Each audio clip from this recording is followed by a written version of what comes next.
So I'm going to tell you girls something. When I was the editor-in-chief for She Magazine, we did an article on all the different cancer societies that exist in Canada, right? They've got like Breast Cancer Society. They got fucking Run for Cancer Society. There's a whole bunch of them, right? The one that's pink with, I think it's with Scotiabank or whatever. So when we spoke to, I think we spoke to 3 of them, and I couldn't believe the information that they gave to us. So my question to them was, you guys get a lot of money for research. Like, if you combine the amount of money that's donated, it's in the billions on a yearly basis, right? So my question to one of them was, let's say when it comes to the research that you do, and we've got A to Z when it comes to doing the research, right? There's all these different areas, right? And you're what you may call it, the blue, cancer study organization. And what you do is you do research, and you did A to D, right? The data that you got from that, do you share that with the other ones? And they said no. And I was like, what? And he's like, well, we don't. And then we don't know, and I spoke to other ones. None of them do. Do you know what that means? That means that if they spent billions on going through all this research for letter A, and all of it was a fucking dead end, if they would have shared that with all these other organizations, they wouldn't have to go through the same shit and spend billions. It's completely fucked. How can you not share the data? Like, if you know these are failed methods, so you cross them out.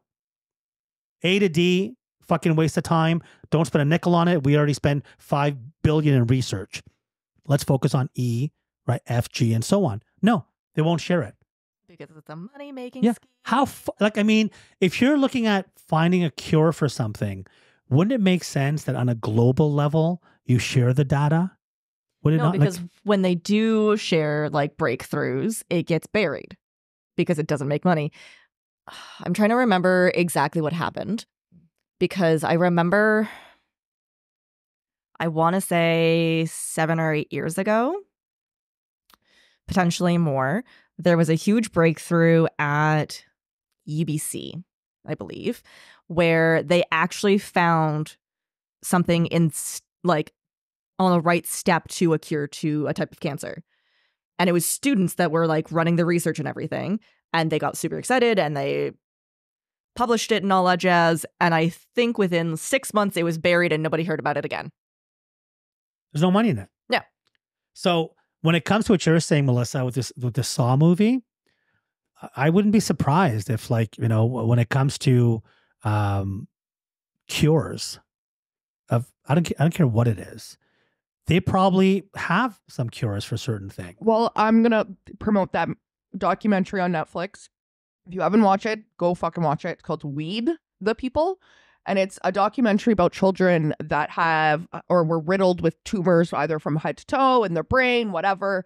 And doctors pretty much they tried chemos, everything. And doctors pretty much telling the parents, go home, make them comfortable. That's all you got. Get whatever time you can. And the parents at the time, this was mostly states-based. CBD was completely illegal. They were illegally importing it from British Columbia, and they were giving a poppy side seed on a cookie to their kids. And then all of a sudden, the kids were going into remission, and tumors were not only being reversed, meaning a tumor can only be removed by surgery. Tumors were shrinking, and children were getting their eyesight back and literally going into remission. And kids that were, given a death sentence are now, celebrating graduations and going through their first relationships. And some of them are now getting married, and it's crazy. So go watch the movie. And that's the thing. CBD is, you can pick it up over the counter at any dispensary. What is CBD? It's a part of the plant. Like, it's a non-psychoactive. So I will, it's a huge, 20-letter word. But it essentially helps with, I'm not sure if you know Rick Simpson. Rick Simpson's a famous guy. He had testicular cancer. I believe it was maybe rectal cancer, something in the nether regions. The two worst things you can possibly it was tell it was a very painful cancer. It was a very painful cancer. And sorry, I have to say this. This is so, I got a meme, and I'm sure you guys have seen this, and the doctor's talking to a a transgender female, and he's like, sir. I say, no, it's ma'am. I was like, ma'am, your fucking balls have got cancer. Anyhow, sorry. So continue about this guy. Sorry. He's like, ma'am, you have testicular cancer. I was like, what the fuck? Go ahead. So essentially he had one of these types of cancers in another region, but by using a mid-grade dose of THC and CBD, he was able, he went into remission. He hasn't had cancer. So that's where CBD initially got its jump start, where people started looking more into it.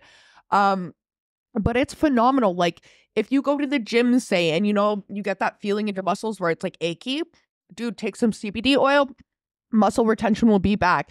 If I get a headache during the day, I take some topical, I put it right on my head, gone. Completely gone. So let me ask you something. At the dispensary you work at, do you have people that come in that have been told that tell you that my doctor told me to get this? Yeah, like I've had one officer that'll be like, my doctor told me they're not supposed to tell me this, but told me to come check out CBD. And that's a good doctor. That's a good doctor that actually cares about their patient, because they would rather try something else other than a chemical a natural product, right? Yeah, so. And essentially we have one customer. He has Parkinson's actually. So when he speaks, it's very jittery and he shakes. So he'll grab a bottle of oil, sit in our little front area. He'll take his oil, and then he's calm. He's steadier than I am, and he can talk to you, and he can go play with his kids and his dog. And that's what he said. He hates taking the shit that the doctor's prescribing. He took CBD, and that's what works for him. So it helps with a variety of issues. And now they've got CBC, which helps with people with Alzheimer's. So when you get memorative issues, it's like almost like a plaque that forms between the receptors in your brain. Yeah. CBC is actually breaking the plaque. So people's memories are now being retained longer, and they're actually leading better lives with it now because it's so new. I think only 2 or 3 major studies have been published about it, but I keep my eye on the CB shit. Then there's CBG, which is this shit. This shit, whether smoked or taken in oil form, it helps people with ADD, ADHD. I can concentrate and not crave a cigarette or crave a bowl as a reward system when I'm smoking weed, when I have a large task at hand like this. That's why I always smoke this, because I don't feel the need, because I smoke bongs like every 10 minutes. I don't feel the need to go have a cigarette. I don't feel the need to, my ADHD's flaring. CBG. CBN, if you have issues sleeping, so you wake up in the middle of the night, then it's so hard for you to get back to sleep because you're restless. Dude, take a microdose of CBN oil. You're out cold. You wake up clear-headed, alert. I think the problem is that our government, if you go back 10 years ago, the message that they put out about marijuana was so negative. Like, remember that fucking commercial where they had like 2 eggs? This is your brain. This is your brain on drugs. Yep. So people thought it's a gateway drug. Oh, yeah. And then ironically, a few years later, it's like, oh no, we legalized it. It's actually good for you. It's like, what the fuck? Well, so I think a lot of people, it's a stigma, right? It is. But if you look at it, the government actually purchased the patent for CBD. I think it was like in 1976, and they buried it. They didn't let anybody buy it. They knew what it was. They chose not to study it, because they knew the health benefits that it could cause. So, but now they released it. And now that people... But it's controlled by them. It is controlled, and that's the one thing. And it's, believe it or not, one of the most expensive things at the dispensary. Like, for a bottle this big that lasts me maybe 2 weeks, it's $50. Wow. So I'm going through maybe $100, maybe $120 worth of oils a month, or I can take the $7 prescription of Ritalin. I'm not going to take the 7. It's never an easy route. I'd rather take the oil. Yeah, I think the problem is a lot of parents who've got young kids who've got some of the ailments you mentioned are afraid of giving their kids weed. Absolutely, because they don't understand that there's a difference between the THC, which is what makes you high, which is CBD. Yeah. So CBD because they think their kid might become a pothead or whatever, absolutely. right? So, correct. But I'm not gonna lie. I do have parents that come in and they'll tell me, like, my daughter's having really bad period cramps right now. And it's not like we recommend them THC. It's CBD. Yeah, here, take a topical, rub it on her stomach. So none of this stuff will get you high. No. So CBG is great for truck drivers. So truck drivers that, THC will show up in a urine test, right? CBG won't show up in a urine test, right? CBD won't show up. So if they get bad backs and stuff and they're smoking weed for their bad backs, no, take some CBD. You can still pass a urine test. You can still do your job, and it's non-psychoactive. You don't get high whatsoever. Yeah, I think there's a danger thing as well too if you're smoking weed and driving a fucking truck. I mean, if you're stoned. Well, I'm gonna people which go is with why it. you're, it's But, illegal. or take an edible. You get what I'm saying? Some people do that to take the edge off if they're doing an 8 to 10 long hour drive from here to Montreal. You got what I'm saying?